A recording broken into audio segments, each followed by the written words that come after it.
Bonjour à tous, bienvenue. Nous sommes vraiment contents de vous accueillir pour cette deuxième édition des matinales Expériences by Adéquancy. Alors, comment est né en fait ce dispositif? Anthony Baron a rassemblé l'équipe un jour et puis nous a dit bon, Tim, qu'est-ce qui se passe entre deux missions? Qu'est-ce qui se passe pour les managers de transition entre deux missions? On attend la prochaine.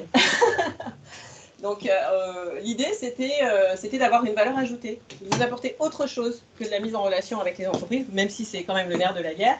Il y a quand même un temps de vie entre deux missions. Donc, l'idée, c'était de pouvoir alimenter ce temps d'attente et vous apporter des informations à valeur ajoutée qui vous permettent aussi d'appliquer votre expertise, vos différentes expertises dans vos domaines d'activité et de pouvoir apporter du support de connaissances lors de vos interventions d'entreprise. Donc, ça, c'est notre objectif. Et c'est donc pour ça que toute l'équipe d'Adéquancy a travaillé depuis plusieurs mois pour mettre en place ce dispositif. On a réuni autour de nous les experts dans leur domaine, les meilleurs que vous trouverez sur le marché. Et je n'exagère pas du tout.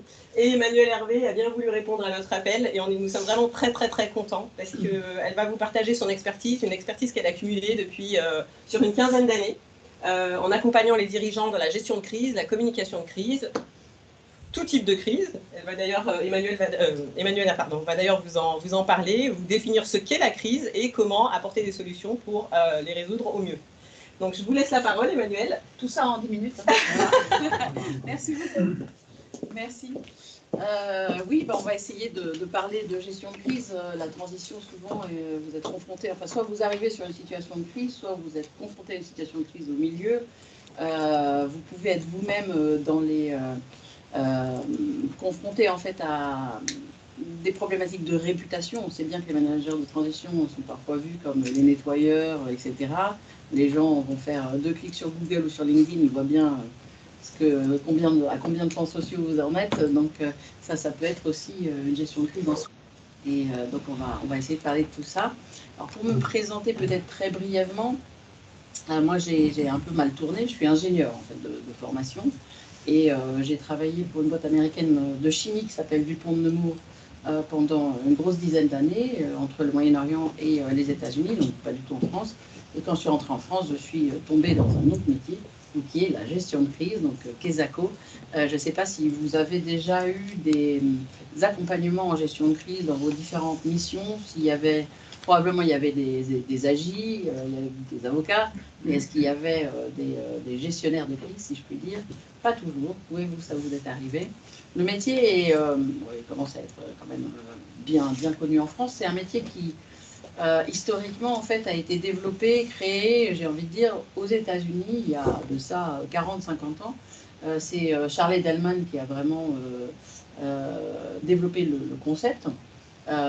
Qui s'adressait en fait à l'époque aux entreprises américaines, du coup, puisque c'était aux États-Unis, aux entreprises cotées et plutôt de oil and gas. En fait, j'explose, je pollue, je tue des gens et je suis coté en bourse.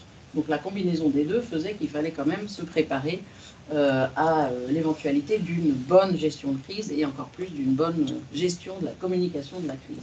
Donc c'est comme ça que ce métier, dans le privé en tout cas, s'est développé et il ses racines de méthode dans le monde militaire. Donc, je ne sais pas, on n'a pas fait votre service, vous êtes bien trop jeune, mais le monde militaire ou le monde de la sécurité civile, et après tout ce qui est urgentiste, etc., tous ces gens-là, en fait, répondent à des protocoles extrêmement précis, puisqu'ils sont dans ce qu'on appelle l'action réflexe.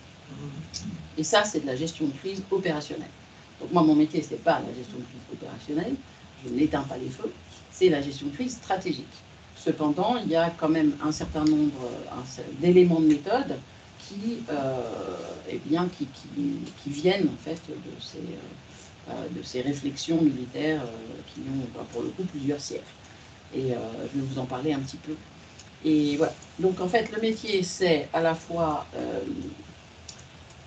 préparer les organisations, et comme évidemment c'est un centre de coût, ça ne rapporte rien, c'est plutôt les grandes organisations, et plutôt les grandes organisations globales, plutôt cotées, ou avec des sujets réputationnels extrêmement sensibles.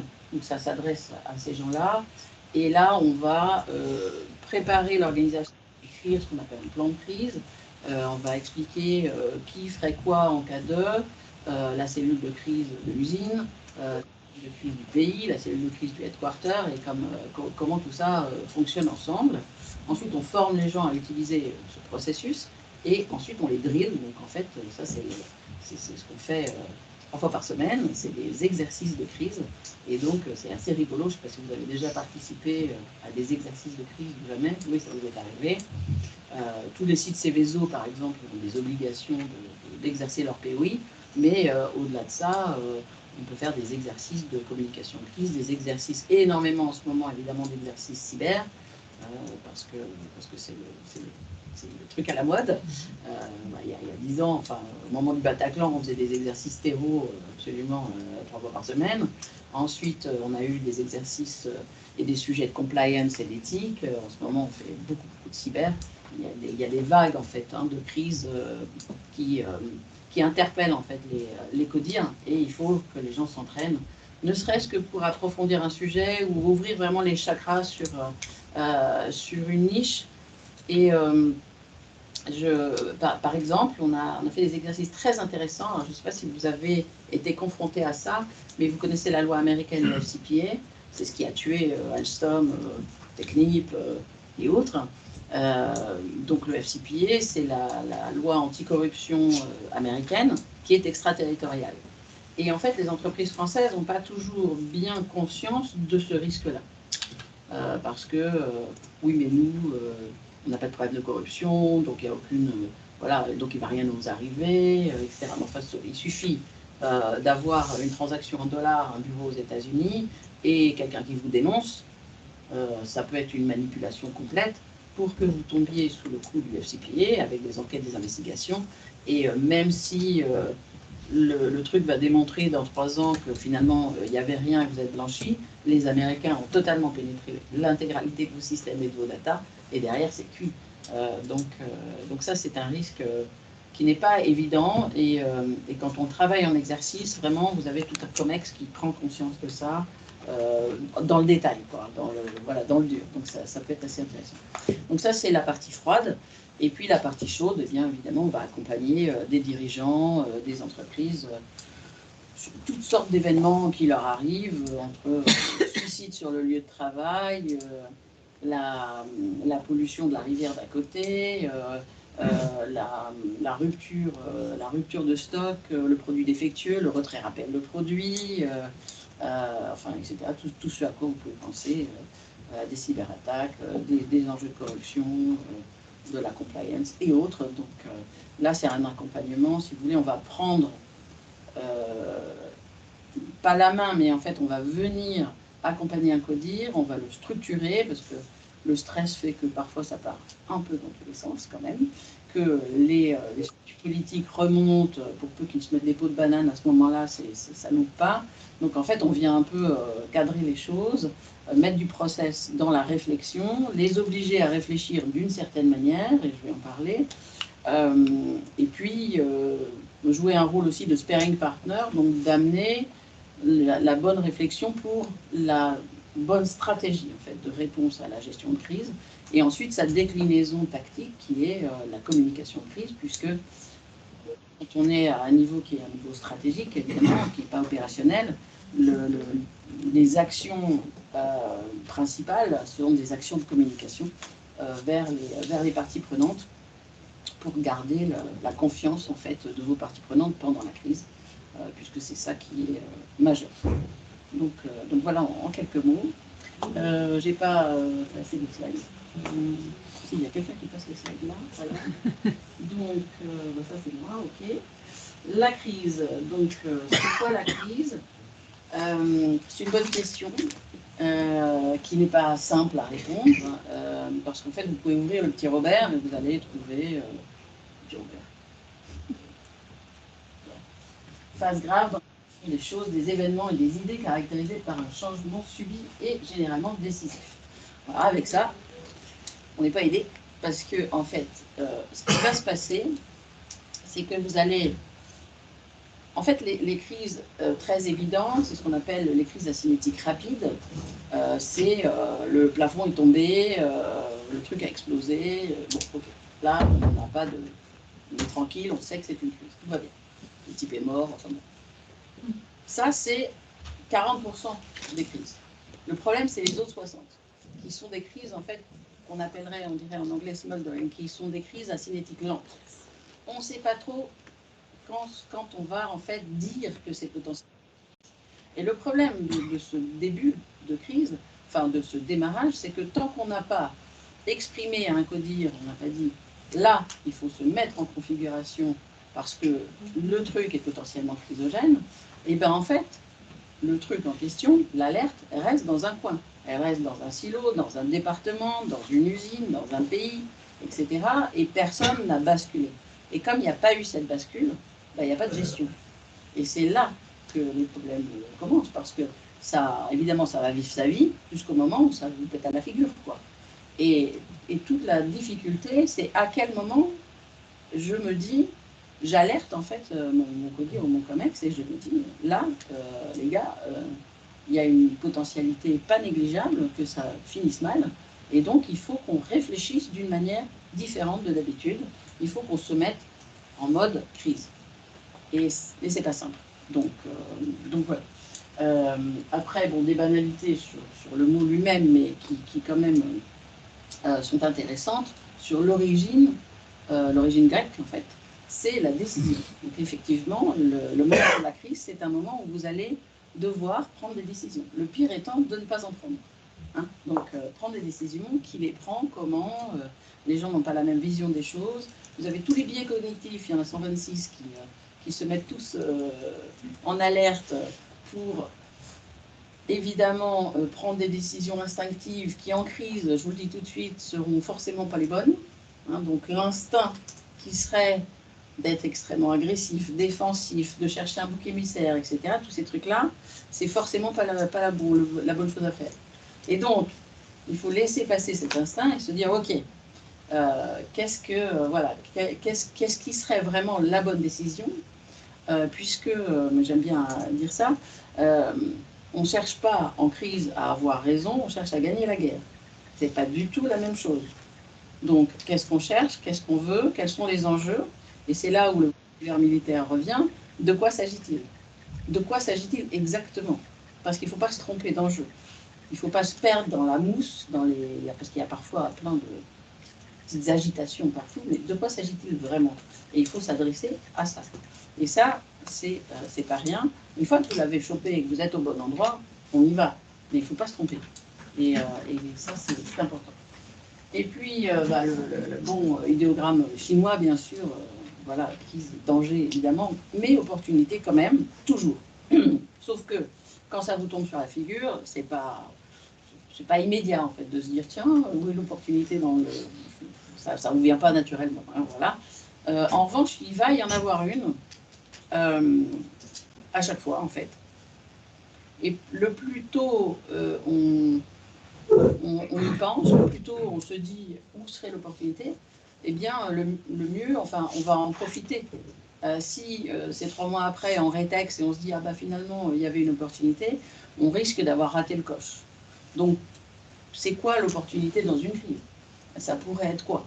Ça pourrait être, par exemple, ne serait-ce qu'un truc comme ça, un accident industriel, parce que c'est très simple, donc un accident industriel, vous allez mettre en place vos protocoles, vous allez vous occuper très bien des familles, vous allez vous occuper de rassurer les gens, enfin vos collaborateurs, vous allez très bien et proactivement contacter votre DRIR, votre préfet, toutes les autorités régionales et locales, vous allez tout faire tout bien.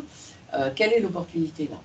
En fait, l'opportunité, elle est que finalement vous aurez démontré que malgré un accident qui peut arriver à tout le monde, et même si c'était votre faute, parce qu'en fait l'enquête viendra après, vous avez démontré votre capacité à faire bien. Et donc vous augmentez la confiance, vous augmentez votre capital confiance au lieu de l'entamer par cette très bonne de crise. Et finalement on regardera probablement avec un peu plus de souplesse le potentiel enfin c'est peut-être votre faute, vous n'avez peut-être pas mis en place le bon truc, enfin, etc. Mais il y aura une tolérance qui est augmentée si on compare avec l'usine ou le DG de l'usine qui aura été dans le déni, qui aura traité les gens comme des chiens, qui se sera occupé de personne, qui n'aura pas parlé, qui ne se sera pas expliqué, qui aura attendu qu'on l'appelle. Parce qu'un préfet, quand il appelle, il n'est pas content en général. Donc, il vaut mieux l'appeler avant. Quoi. Donc, dans tous ces trucs-là, évidemment, la tolérance sera moindre. Donc, toujours se dire, OK, quelle est mon opportunité de ce moment-là pour l'utiliser, pour en profiter, pour l'exploiter. Alors, ça, c'est un petit élément de cours, mais c'est pour vous aider à ne pas rater le coche. Si vous ratez, en fait, les heures, les jours, les mois qu'on va perdre parce qu'on n'a pas identifié le potentiel chrysogène de l'événement, vous ne les rattraperez jamais. Donc, comment est-ce qu'on se dit ce truc est potentiellement une crise? Et là, c'est petit moyen assez simple de le distinguer d'une urgence. En fait, la crise, elle démarre souvent d'une urgence. Parfois pas du tout, mais elle démarre souvent d'une urgence. La grande différence, j'ai envie de dire, c'est la complexité versus le compliqué. La crise, elle est par essence multidimensionnelle. L'urgence, elle est unidimensionnelle. Vous avez une urgence RH, juridique, financière, business, etc. La crise, elle va tamponner partout. Ça, c'est un point. Tout de suite, vous pouvez vous dire, OK, là, c'est donc une crise. Par exemple, un exemple assez simple, et je le prends parce que souvent, les gens considèrent que c'est pas ça comme une crise. Le type, un collaborateur tombe dans l'escalier, il est hospitalisé, il est dans le coma. Est-ce que c'est une crise? Je vais vous dire que ce n'est pas une crise. Hein? C'est une crise pour le type, oui. Mais pour vous, vous hésitez. Ça dépend s'il était au bord du burn-out quand il est tombé dans l'escalier ou si c'est juste un accident parce qu'il y avait une peau de banane sur la marche. Ambiance. Et bien en fait, vous allez forcément avoir une réflexion qui est une réflexion de gestion de crise. Pourquoi? D'abord parce qu'il peut mourir. Donc si vous avez un mort, c'est une crise. Il n'y a pas à tergiverser. Voilà. Parce qu'il va falloir communiquer en interne, comment est-ce qu'on s'occupe de son équipe, etc. Parce qu'il va falloir s'occuper de lui, de sa famille, etc. Parce que la famille, potentiellement, vous n'êtes pas à l'abri qu'elle porte plainte. Parce que justement, il est tombé dans l'escalier, parce que les cadences infernales, et qu'il n'y a pas de sécurité dans cette usine, parce que, évidemment, tout l'argent va vers les actionnaire. Hein, je vous fais court. Les syndicats vont potentiellement, les IRP, se mettre en grève. CHSCT, enfin ça s'appelle plus le C2S. C2S, ouais. Du coup, ça change tout le temps. Le C2S va devoir être convoqué. Vous n'êtes pas à l'abri, parce que la presse locale adore les faits divers. Donc, plus c'est une mauvaise nouvelle, et plus voilà, il va y avoir un petit encart dans le journal, Dupont dans le coma suite à machin dans l'usine truc. Bon, ben, voilà. Donc vous allez avoir de l'émotion, vous allez avoir une médiatisation, c'est pas chez vous, c'est en dehors, et donc forcément c'est de la gestion de crise, puisque vous avez une dimension réputationnelle, une dimension juridique, potentiellement derrière une dimension financière, etc. Donc forcément il faut se dire, il faut se réunir, vous avez besoin du RH, vous avez besoin de la com, vous avez besoin du directeur juridique, vous avez besoin d'un patron qui va prendre les bonnes décisions. Vous allez dérouler ce qu'on appelle les scénarios défavorables. Vous allez vous dire, OK, what if? Qu'est-ce qui se passe s'il meurt? Qu'est-ce qui se passe si effectivement la famille porte plainte? Qu'est-ce qui se passe? En fait, l'idée le principe de base d'anticipation en gestion de crise, c'est qu'une fois que vous avez décidé qu'il y avait un potentiel chrysogène de cet événement, donc vous avez mis autour de la table les bonnes personnes, vous allez réfléchir comme ça. Et ça c'est très désagréable à faire, c'est très contre-instinctif, vous allez dérouler les scénarios défavorables. C'est ce qu'on appelle le scénario planning. Vous allez prendre toutes les dimensions et vous allez aller jusqu'au pire du pire. Et ils vont mettre le feu, et ils vont faire la grève, ils vont pas perdre nos clients, etc., etc. Donc vous déroulez le truc, c'est très théorique, et puis ensuite vous le remontez dans l'autre sens. En disant, bon, ok, maintenant, qu'est-ce que je peux faire? Quel est mon plan d'action pour que ça n'arrive pas? pour baisser la probabilité que ça arrive ou pour baisser l'impact si ça arrive et que je pouvais rien y faire. Et c'est là que vous allez trouver vos actions qui vont être, eh ben, je suis proactive vis-à-vis de la famille, je mène une enquête quand même interne dans l'équipe du bonhomme pour savoir un petit peu quelle était l'ambiance, enfin quels sont les risques à cet endroit-là. Je suis proactive dans ma communication vers les parties prenantes, etc. Donc voilà un peu comment ça fonctionne. C'est un exemple très simple. Alors, dans votre métier, il y a enfin j'ai envie de dire, c'est la crise permanente en fait. C'est pour ça que vous êtes là souvent. Donc c'est intéressant de regarder. Alors, qu'est-ce qui peut vous arriver? Toutes les choses qui arriveraient à n'importe quelle boîte finalement. Je ne sais pas si vous avez rencontré, on a papoté un petit peu, donc il y a eu déjà quelques petits exemples, mais vous rencontrez des crises qui ne sont pas liées finalement à votre métier, mais qui sont liées à la vie des entreprises. Et comme vous allez être le dirigeant, etc., bah, il va falloir s'en occuper. Donc ça, c'est assez classique. Et donc, là, comme n'importe quel dirigeant, n'importe quel membre du CODIR, il faut s'être posé la question dans sa vie, c'est quoi la gestion de crise? Je ferai quoi en cas de? Comment ça fonctionnerait? Est-ce que quand j'arrive dans l'entreprise qui vient de me confier une mission, est-ce qu'il y a un système en place? Est-ce que c'est des questions que vous posez quand vous arrivez? Est-ce que dans une boîte, on vous présente la boîte, etc., on va vous dire, je sais pas quoi, on est ISO, machin truc, on est ceci, on est cela. Est-ce que vous posez la question du plan de crise et du plan de continuité d'activité? Vous posez la question ou pas? Oui. À partir de maintenant, oui. À partir de là. C'est une question intéressante à poser parce que normalement, j'ai envie de dire, vous n'auriez même pas à la poser. On va vous dire, voilà comment ça fonctionne et en cas de crise, le plan est là. Si on ne vous le dit pas, il y a un loup. Il y a probablement, soit il est là, mais il a pris la poussière depuis 10 ans, donc regardez, le secouer un peu. Soit on ne vous le dit pas, et ça veut dire que les gens ne sont pas entraînés, enfin que finalement, ce n'est pas un élément central. Alors, si vous êtes dans l'industrie, ça, normalement, c'est une évidence. Mais quand on est dans un autre métier, un métier de service, etc., c'est beaucoup plus mou. Donc posez la question, est-ce qu'il y a un plan de crise? Est-ce qu'il y a un plan de continuité d'activité? Parce que si vous arrive n'importe quoi de tout ça, c'est quand même pas mal d'actionner quelque chose d'existant. C'est quand même plus simple. Et puis s'il n'y en a pas, et éventuellement mettre quelqu'un, se préoccuper de savoir, pas forcément construire une usine à gaz, hein, mais se dire, ok, il n'y en a pas, bon, très bien. Maintenant, qu'est-ce qui ferait qu'on ouvrirait une cellule de crise? Il y aurait qui dans cette cellule de crise? Ok, je note ça, un petit protocole, 2 pages, mais au moins j'y ai réfléchi. Parce que le problème, c'est que quand ça survient et qu'on n'a rien de prêt, on va potentiellement en faire bien parce qu'on a bien l'habitude, etc. Ou potentiellement, ils vont tous faire n'importe quoi.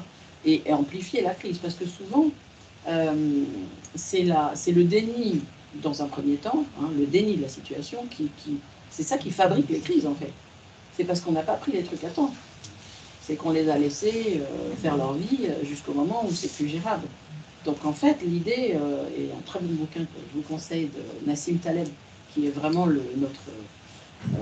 c'est un grand penseur de la crise, hein, qui est new-yorkais, Le Signe Noir. Voilà, c'est lui qui a écrit The Black Swan, Le Signe Noir, mais il a écrit bien sûr Le Signe Noir, mais il a aussi écrit d'autres bouquins. Il a écrit Antifragile et Sauver sa peau ou Jouer sa peau. Jouer? Je ne me souviens jamais. Qui sont excellents. Antifragile, c'est le concept d'antifragilité. Vous connaissez tous, après le Covid, le concept de résilience. Résilient, voilà, ça tamponne, et après ça revient, ça reprend sa forme initiale. Okay, vous êtes résilient. Mais l'antifragile, c'est un concept très intéressant parce que vous augmentez avec la crise. En fait, c'est un système apprenant. L'idée est que vous devenez meilleur grâce aux crises. Et donc, en fait, la crise devient un truc positif. Ça bouscule les organisations et elle les rend meilleures, plus fortes, etc. Donc, pas juste comme avant. Donc, c'est ça ce concept. Et bon, il fait 500 pages, mais dans l'idée aussi de l'antifragilité, il y a un truc très intéressant qu'on peut retenir dans la vie de tous les jours vraiment, qui est, je m'attache dans mon quotidien à détecter tout le temps tous les petits irritants. tous les petits machins là, qui vont pas, etc. Je les laisse pas traîner, je laisse rien traîner. En fait. Je gère tout le temps, clac, clac, clac, clac, clac. C'est des petites choses, donc c'est pas très compliqué. Je laisse rien traîner. Et je me prépare pour la météorite. Donc je me prépare pour le truc, le Covid, quoi. Le truc au maximum d'impact et au minimum de probabilité. Donc les deux. La moyennite ne sert à rien. Et en fait, je suis assez d'accord avec ça.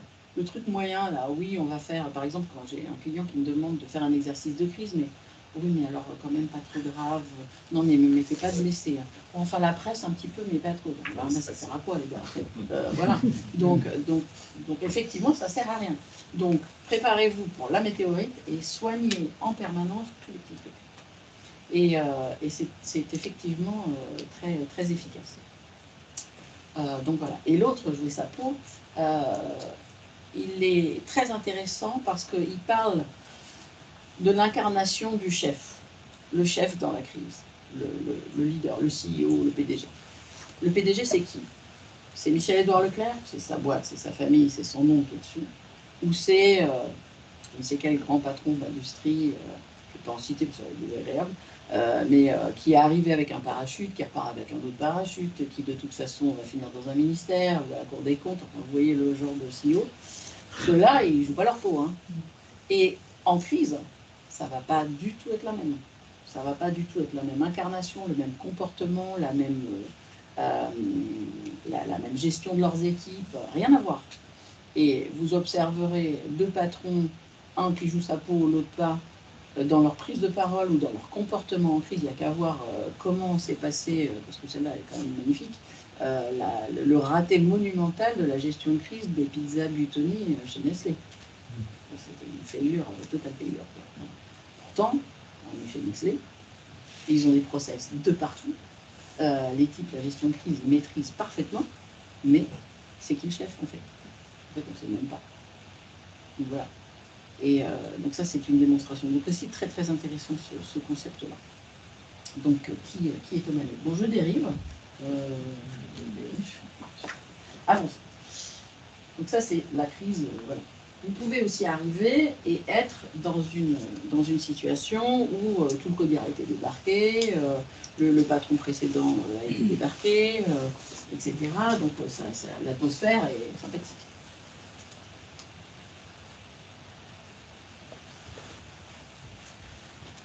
Vous pouvez aussi, j'imagine que je ne sais pas combien d'entre vous sont spécialistes du restructuring ou ne font que ça. Pas tant que ça. Enfin, ouais, ça arrive, mais c'est pas une spécialité. Voilà. Bon, donc vous arrivez et forcément, c'est déjà pas simple en fait. C'est parce que ça n'a pas été géré ou parce que vous venez en fait combler un manque managérial qui est dû à pas forcément quelque chose de simple. Alors dans quel état sont les équipes, dans quel état est le business, dans quel état sont les finances. Donc vous arrivez de toute façon dans une situation plus ou moins de crise. Et puis, ce que j'ai remarqué également, ce qu'on disait un petit peu tout à l'heure, c'est que le manager de transition lui-même doit gérer sa réputation. Et c'est assez compliqué quand même, parce que finalement, vous n'êtes pas... vous êtes totalement tributaire des missions qu'on vous confie, et c'est compliqué de sortir de ça, quoi.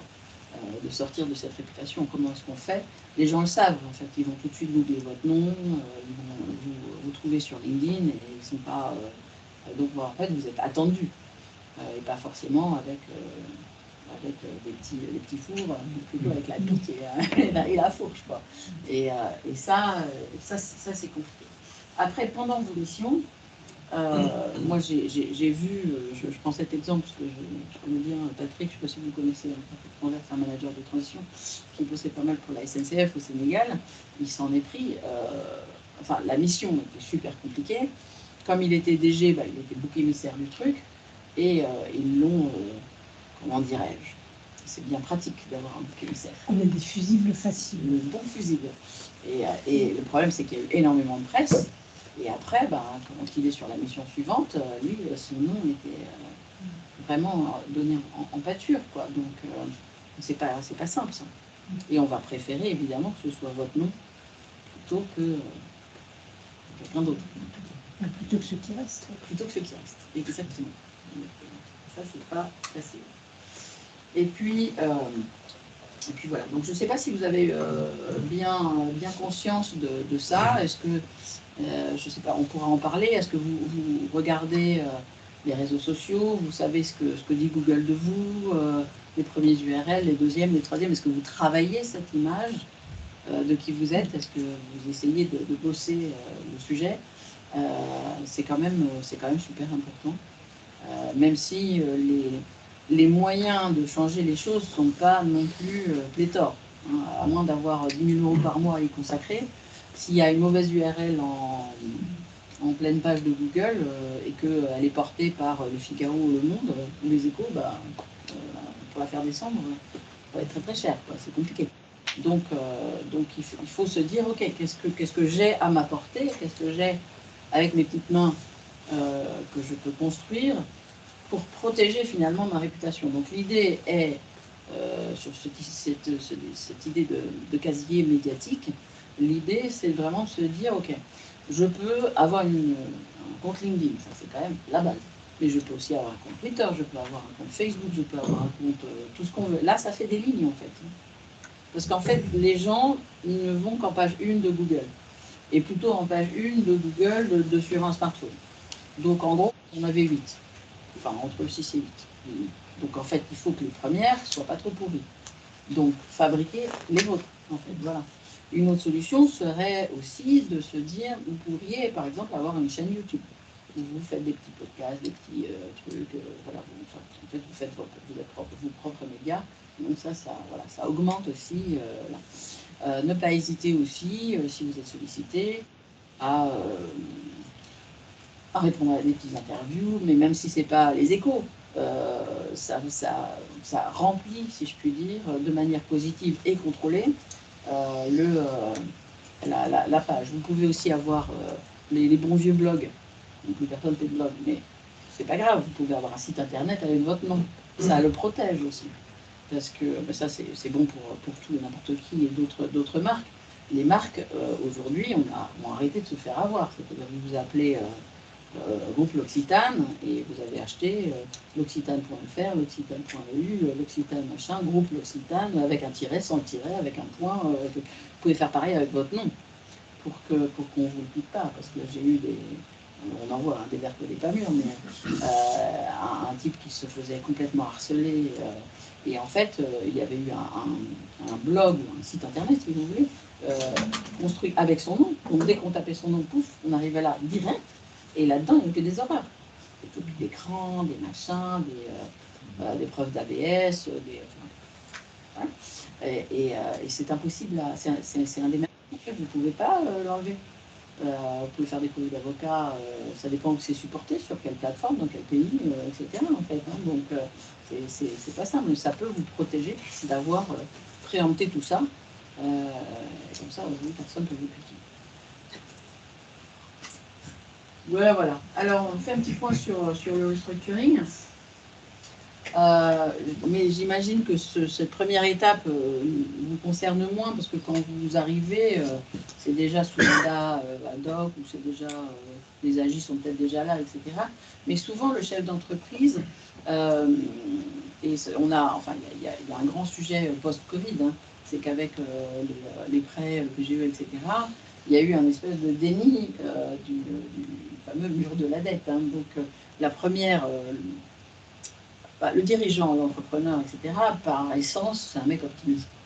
Déjà, il va, il a construit sa boîte, etc. Donc, en fait, il ne veut surtout pas voir que son bébé est en train de couler. Et cette phase-là, elle est finalement très compliquée. Il va s'occuper de se dire, OK, j'ai besoin de restructurer, j'ai besoin de retournement, j'ai besoin de m'organiser autrement, parce que sinon je vais me planter, et souvent beaucoup trop tard. Et ça c'est compliqué. Ensuite, les défaillances en ce moment sont, je ne sais pas si j'ai pas les chiffres, je ne sais pas si quelqu'un a les statistiques récentes, mais là, ça y va. Hein. les plus grandes marques, vous les avez vues passer, hein, Jiffy, les autres, etc. Mais du plus petit au plus grand, on est sur un trend de défaillance d'entreprise qui est monumental. Monumental. Et là, le manager de transition, s'il est là, il faut qu'il tienne le projet. Il faut que les gens y croient. Il faut qu'en interne, ils y croient. Il faut que vos fournisseurs y croient. Il faut que vos banquiers y croient. Et votre job, ça va être ça, quoi. De tout tenir et de porter le projet jusqu'à un retournement efficace. C'est fini ici, c'est bon. Donc, évidemment, quelques recours, mais qui ne sont pas forcément d'ordre de la communication, mais d'abord, évidemment, être certain de ces chiffres. Ça a l'air bête, mais ça va mieux en le disant. Donc, avoir un truc bien carré, etc., de savoir exactement où on habite. Et ensuite, j'ai souvent cette question-là, est-ce que je raconte à mes collaborateurs où on en est, en fait? Parce que, qu'est-ce que je leur dis? Les mecs ne sont pas débiles. Ils sentent très bien que ça ne va pas. Et moins vous leur parlez, plus ils vont être anxieux. Ça, c'est la courbe, elle est vraiment dans ce sens-là. Ça, soyez-en certains. Donc, en fait, vous n'avez pas d'autre choix que d'aller leur parler, je leur dis dans les yeux, ok, ben non, ça ne va pas. Et pas juste ça. Voilà ce qu'on a mis en place, voilà ce qu'on va faire, on y va ensemble, etc. On les mobilise. Mais il faut absolument s'adresser aux collaborateurs. On ne peut pas les laisser dans le flou, et on ne s'adresse pas à eux une fois. On va instaurer en fait un canal de communication. J'ai envie de dire, même si vous n'avez rien à leur dire, parce que ça n'a pas bougé, il ne s'est pas passé un grand truc. Mais en fait, vous allez entamer dans cette période très difficile un canal de communication très régulier. Je sais pas, vous allez leur dire, tous les mercredis à 8h, je vous ferai un point. Et tous les mercredis à 8h, vous leur parlez. Vous écoutez leurs questions, vous allez leur dire qu'il ne s'est rien passé ou qu'il s'est passé, etc. Et ce point-là, ce qu'on appellerait en crise un point fixe, ça va déjà les rassurer, rien que de savoir que tous les mercredis à 8h, ils vont avoir des news de où on en est dans cette boîte, est-ce qu'on va être viré, est-ce qu'on va y arriver, est-ce qu'on a trouvé un repreneur, etc. Et il ne faut pas que ce soit je vous reparlerai quand j'aurai des news, parce que ça c'est anxiogène, je ne sais pas quand c'est. Donc ça c'est important. Donc les gens. Et après, vous allez faire votre très jolie cartographie des parties prenantes, et vous allez faire pareil en fait. Vous allez aller leur parler régulièrement. Voilà où j'en suis, voilà ce que je fais, voilà les chiffres de ce mois-ci, etc. Il n'y a pas autre chose qui va les rassurer. Si vous leur faites un grand nuage de fumée, rassurez-vous, t'inquiète, je gère. Là, c'est stress à tous les étages, hein, c'est sûr.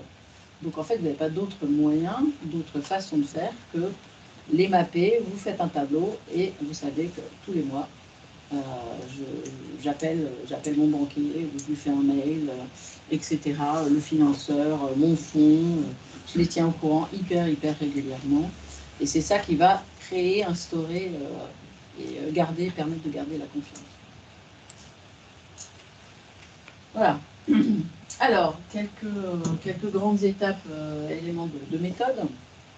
Et déjà, ne pas, s'apercevoir que ce truc-là est une crise. Alors, souvent, c'est comme mon type dans le coma tout à l'heure, on confond l'état de crise et la réunion de cellules de crise. C'est deux choses très différentes. Ce qui serait bien, dans un monde idéal, c'est de convoquer une cellule de crise, de travailler en mode crise avec la méthodologie de gestion de crise avant qu'elle soit là. Parce que ce temps-là, d'avance, ça va vous rendre évidemment bien meilleur. Si vous attendez que le truc, qu'il y en ait partout, que le truc ait explosé pour convoquer une cellule de crise, vous allez vous faire rouler dessus. Donc le temps disponible pour anticiper, pour se préparer, etc., vous ne l'aurez plus. Alors, ce n'est pas forcément 3 mois à l'avance, mais peut-être 24 heures, quelques heures, ça va évidemment vous permettre de travailler de manière beaucoup plus confortable. Donc ne pas rater, ça veut dire que vous avez une alerte, vous la recevez, déjà il faut la recevoir, donc il faut que dans la boîte, il y ait un climat suffisamment serein pour qu'on vous dise les choses. On ne vous dit pas, ça va être beaucoup plus compliqué. Donc déjà, savoir. Et cette alerte, vous la regardez, vous vous dites quel est le potentiel chrysogène de ce machin. Et vous déroulez rapidement dans votre tête tous les scénarios défavorables, pas les scénarios favorables, ça ne sert à rien, les scénarios défavorables. Et vous dites, ah oui, il y a encore un bon petit potentiel pour que ça ne se passe pas bien. Et donc c'est là que vous déclenchez. Et vous allez déclencher, c'est pas Fukushima, il ne faut pas se faire non plus une idée extrêmement dramatique de la cellule de crise. C'est 4 personnes sur un coin de table, mais c'est une façon de réfléchir qui est très particulière, en fait. Et on peut réfléchir de cette manière-là pendant 2 heures et en faire la cellule de crise. On n'est pas obligé non plus de rester en état de crise, en méditation pendant 15 jours. Mais c'est une façon de penser, en fait. Voilà. Donc ça, c'est la première des choses, sinon, évidemment, tout le reste ne sert à rien. Donc vous allez mettre ensemble autour de la table les gens, les expertises dont on a besoin, c'est-à-dire à minima, quoi qu'il arrive, la com et le juridique, ça c'est toujours. Et après, vous faites venir les gens dont vous avez besoin. C'est un truc plutôt RH, c'est un truc plutôt IT, c'est un truc plutôt je sais pas quoi. Là, vous faites venir les compétences nécessaires. Et une cellule de crise, c'est tout sauf un codir. C'est pas « Ah, chouette, je veux y participer ». Non, c'est le minimum de gens. Hein, surtout pas... Enfin, moins on est, mieux on travaille. Donc 4, 5, 6 personnes, mais c'est tout. Et vous allez commencer, chacun dans son métier, à travailler les scénarios défavorables. Alors, comment on fait ça? D'abord, vous êtes tous très expérimentés, donc vous avez en tête des trucs qui sont arrivés un peu pareils à d'autres gens, dans d'autres secteurs d'activité, ou dans le même secteur d'activité, ou déjà à cette boîte-là. Donc en fait, on réfléchit aux antécédents. On y réfléchit maintenant, pas dans 15 jours. On se dit, ah, c'est déjà arrivé ce truc-là. Mais en fait, je vais lire un peu la presse, comment ça avait évolué, qu'est-ce que les gens disaient, quelles étaient les parties prenantes qui étaient intervenues. Et là, ça vous donne des idées, évidemment, de scénarios défavorables. Et ça vous donne aussi des leçons qu'on peut capturer tout de suite. Ah, ils ont fait ça, c'était malin d'ailleurs, ça a été bien pris. Ah, ça, ils n'ont pas fait. Pour le coup, ils se sont pris des headlines pourris, voilà, leur réputation a été détruite. Donc ça vous donne des trucs qu'on peut tout de suite utiliser, en fait. C'est vachement intéressant. Et puis, on déroule les scénarios, chacun dans son métier. Donc la personne de la com va aller dire, ça a l'air de rien, mais aujourd'hui, par exemple, on est dans un contexte sociétal MeToo. Votre petite affaire de harcèlement, là, si ça sort sur le compte Insta, vous connaissez tous le compte Insta, balance ton agence, balance ton stage, balance ton cabinet. Ils ne sont pas tous. Ah bon, vous allez regarder sur Instagram, il y a un truc qui s'appelle balance ton... Je ne sais pas quel est le principal, je crois que c'est balance ton agence ou balance ton stage. Et en fait, c'est des gens qui dénoncent les pratiques dans les boîtes. Et avec des verbatim, et avec le nom des gens. Dupont était mon manager ou est mon manager chez Havas, et ils viennent me mettre une main en face. Pouf, paf, sur Insta. 14 000 vues en 10 minutes. Dupont, il n'est pas serein. Derrière. Attention, voilà, votre petit truc, si aujourd'hui il y a un effet de contexte comme ça peut devenir un très gros truc. Donc ça, la com, en général, est très aguerrie à ça, va vous aider. Le juridique va dire, ah ok, bon, la cyberattaque, vous pouvez dire, le juridique, on verra plus tard. RGPD, Data Leak, la CNIL, l'amende, elle est quand même de 4% du chiffre d'affaires. C'est nous qui va faire, coucou, alors 4% du chiffre d'affaires. Parce que la cyberattaque, c'est une crise intéressante. Vous êtes victime, et c'est une posture en com qui est assez sympa. C'est mieux que quand c'est complètement votre faute. Vous pouvez dire, nous avons été victimes d'une cyberattaque, c'est le truc. Sauf que vis-à-vis de la loi sur la protection des données, vous n'êtes pas du tout victime, pour le coup. Vous êtes coupable. Donc votre juriste va vous dérouler toute la potentialité de procès, d'amende, etc., de la situation. Voilà, ensuite, le business va vous dire, ah oui, mais alors ça, c'est pas bon du tout, parce que ce produit-là, si on retire du marché, ça va vouloir dire ceci, cela. Chacun, dans son métier, va dérouler les scénarios du pire. Vous allez faire tous ensemble une cartographie des parties prenantes. Alors, J'espère que vous pratiquez tous le mind mapping. Le mind mapping, c'est idéal en crise. C'est vraiment le meilleur des trucs. Parce que souvent, en crise, surtout en France, en fait, on a tendance à mouliner du concept. Mais à partir du moment où vous avez un tableau blanc, un paperboard, et vous posez les choses en mind map, vous les visualisez, et vous êtes évidemment bien meilleur dans la résolution de la situation. Donc vous allez poser vos scénarios, poser votre cartographie des parties prenantes, et travailler avec ça. Ça, check, c'est bon, ça y est, je l'ai prévenu. Ça, celui-là, attention, c'est plutôt un ennemi, donc dans les scénarios défavorables, l'ennemi, on va le regarder, on va se dire qu'est-ce qu'il va faire potentiellement. Par exemple, les politiques ou les élus, dans une crise, vous pouvez être certain qu'ils vont utiliser en fait ce qui vous arrive pour se faire valoir auprès de leur électorat, parce que eux, ils ont un seul enjeu, c'est leur réélection, ils n'en ont pas d'autre. Donc voilà, donc ça, on va se le dire, on va se le poser, on va s'en préoccuper.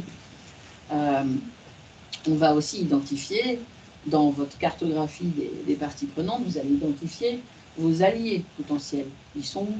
Parce que c'est bien, on en a un ou deux, bon, très bien, super. Mais maintenant, il faut peut-être aller leur parler, parce qu'ils ne vont pas naturellement se bouger pour vous.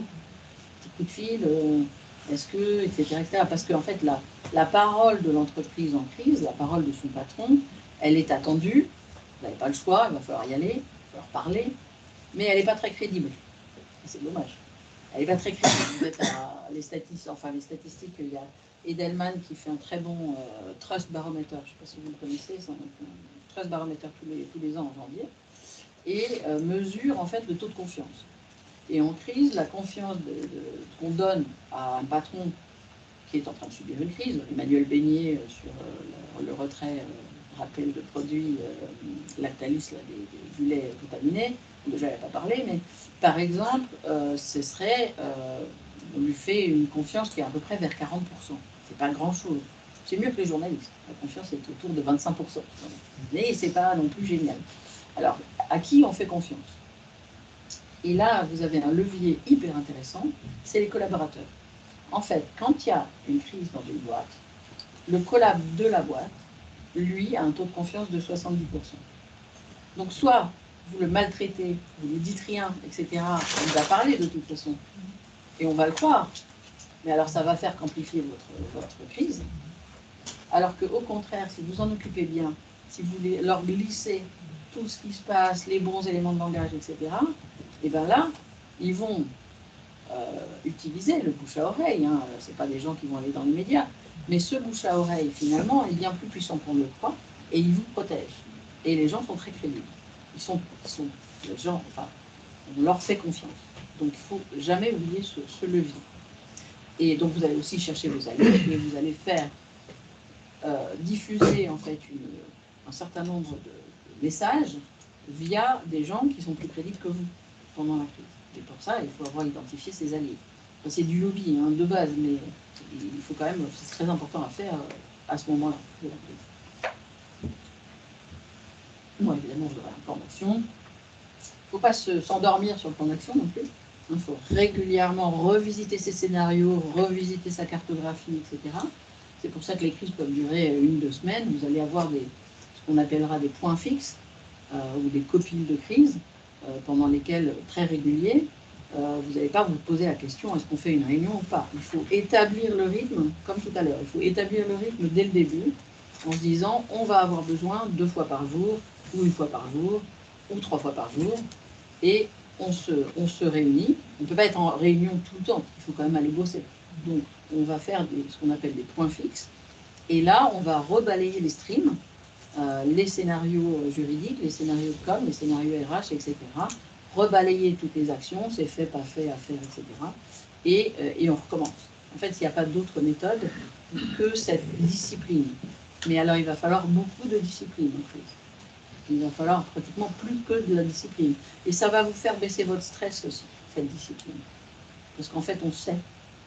Et c'est structuré, et il y a quelqu'un qui tient les notes, et ça va être toujours de la même manière. Au début, c'est un peu le bordel, mais après, ça s'installe, et on prend en fait une routine de crise.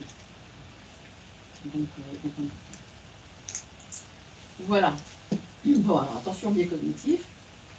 Attention aussi, évidemment, à...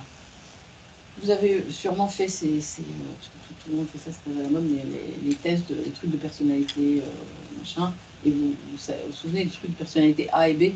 En fait, vous êtes un A en temps normal, et puis en crise, vous devenez quelqu'un d'autre. Et le collègue le plus empathique, hyper sympa, qui met de l'huile dans les rouages, nanana, en crise, ça va devenir le dictateur épouvantable. Donc attention à ce que... Est-ce que vous le savez, comment est-ce qu'ils vont être les gens? Si vous ne le savez pas, vous allez le découvrir au moment de la crise.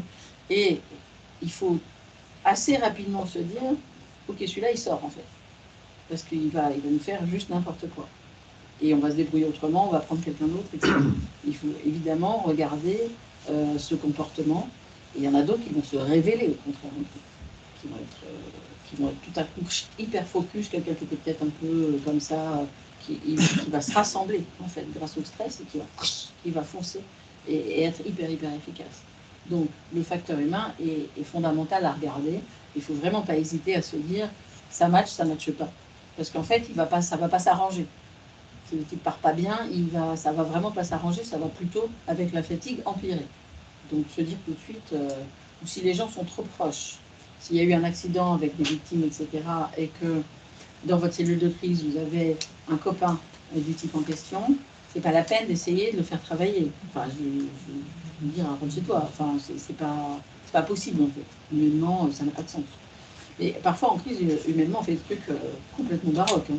J'ai eu une fois, et ça a généré une crise, un type qui est mort dans un chiffre de nuit. Il fait une crise cardiaque. C'était un call center. Il a une crise cardiaque, et voilà. Et comme c'est la nuit, il n'y a pas de manager, il faut un constat de police, enfin bref. Le corps reste là. Et en fait, personne n'a eu l'idée de dire, bon, tu es rentré chez vous. Donc les gens ont erré un peu, et puis finalement, ils ont recommencé à bosser. Et puis, il y a quelqu'un qui a pris une photo en disant, on nous fait travailler à côté d'un cadavre.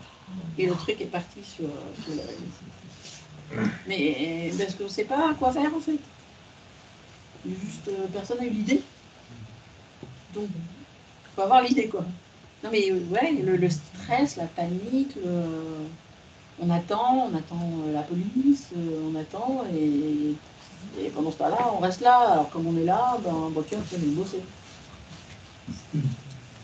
Donc, ces choses arrivent, quoi. Alors, toujours, si vous hésitez sur la stratégie, la seule posture possible, que vous soyez coupable ou pas, en fait, il faut distinguer tout de suite. Il y aura peut-être une culpabilité, mais ce n'est pas maintenant. Le temps de la crise, le temps chaud, ce n'est pas le temps de l'investigation, ce n'est pas le temps de l'enquête. Elle va commencer, hein, la judiciarisation, elle sera immédiate. Mais ce n'est pas là qu'on va s'en occuper. Donc en fait, il faut vraiment distinguer. Et la seule attitude possible, c'est Total qui dit ça, responsable mais pas coupable.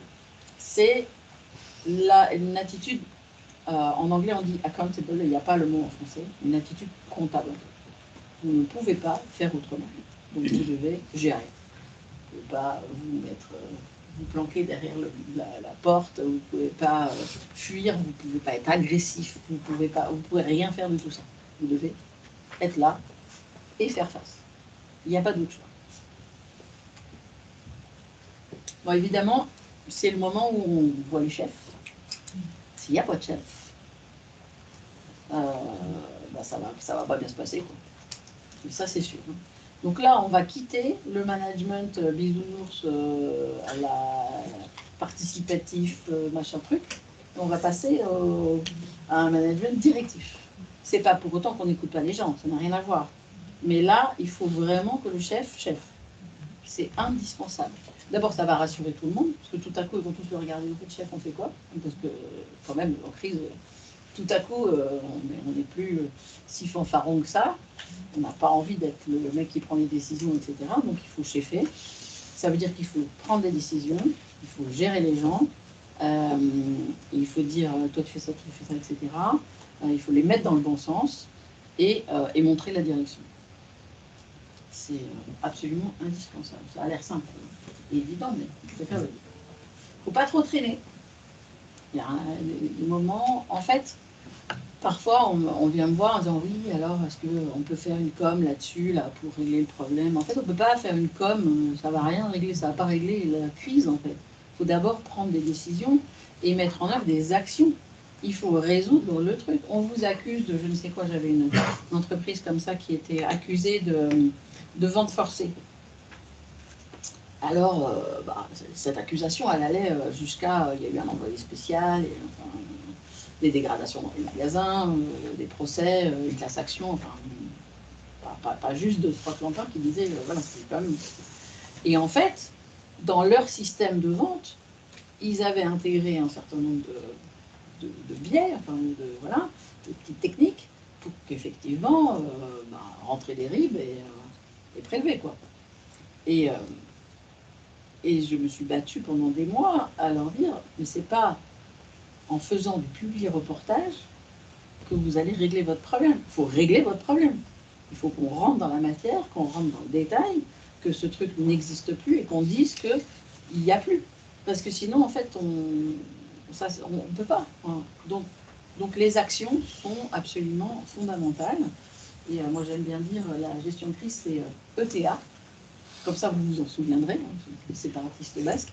ETA, empathie, transparence, action. Vous n'avez pas d'autre choix. Alors l'empathie, c'est pas la sympathie. Non, vous connaissez par cœur, mais l'empathie, c'est je cartographie mes parties prenantes, je les regarde et je me mets à leur place. Et je me dis, si j'étais le préfet, je le prendrais comment là cette affaire-là?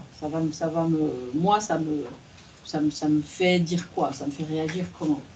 Si je suis le client et j'entends dire ça, ça me fait quoi? Si je suis mon collaborateur, etc.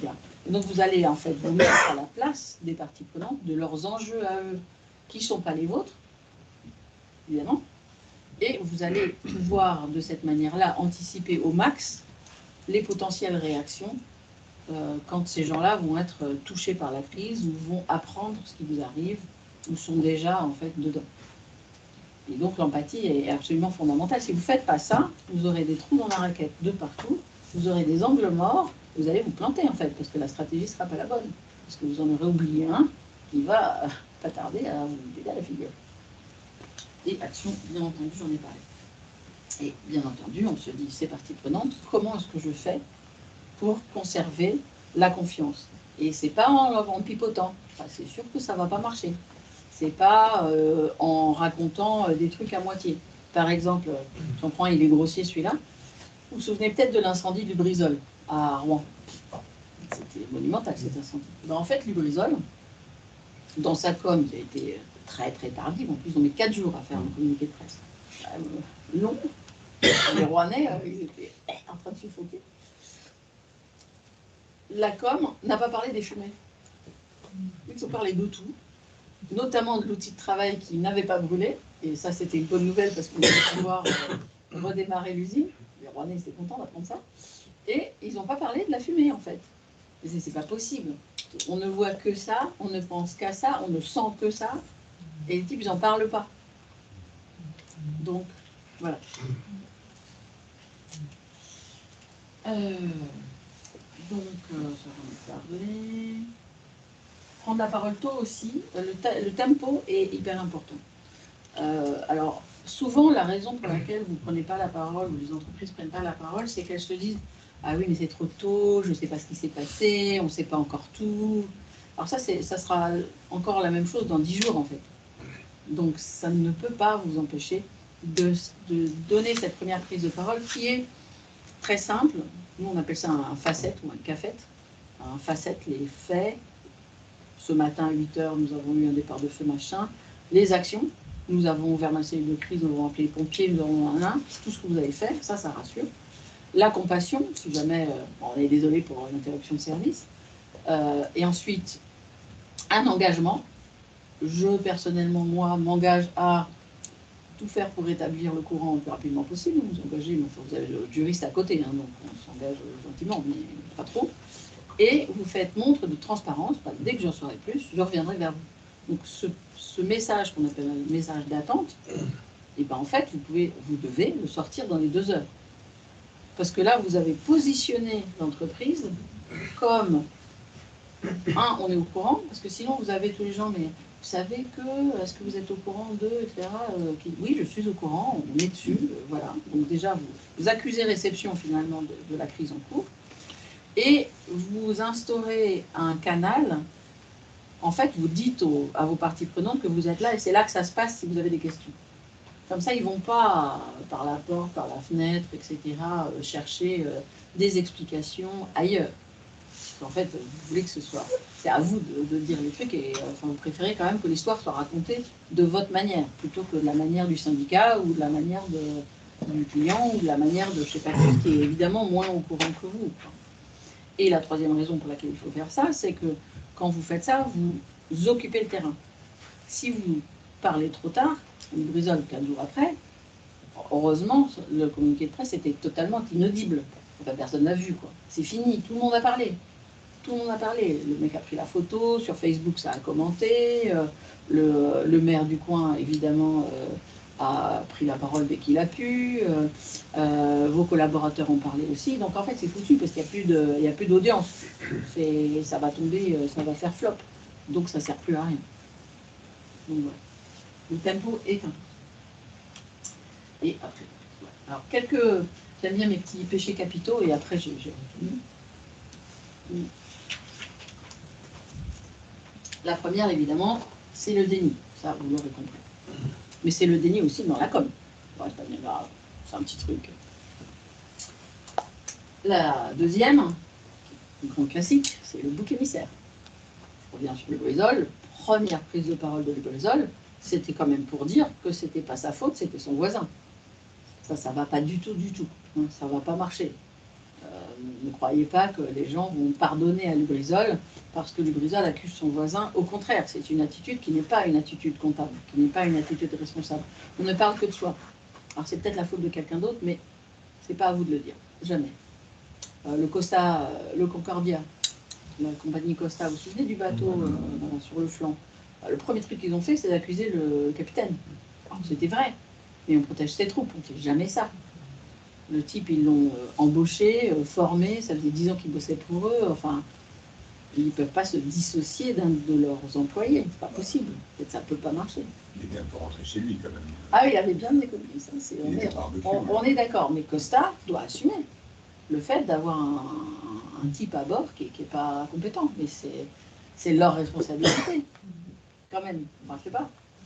Vous n'allez pas voir le fonds d'investissement en disant ouais mais bon c'est le chef d'équipe, il est pas sympa, il n'a pas fait son taf. Ils vont vous regarder, ils vont faire en fait c'est vous qui allez sauter là. C'est sûr, on ne peut pas faire ça.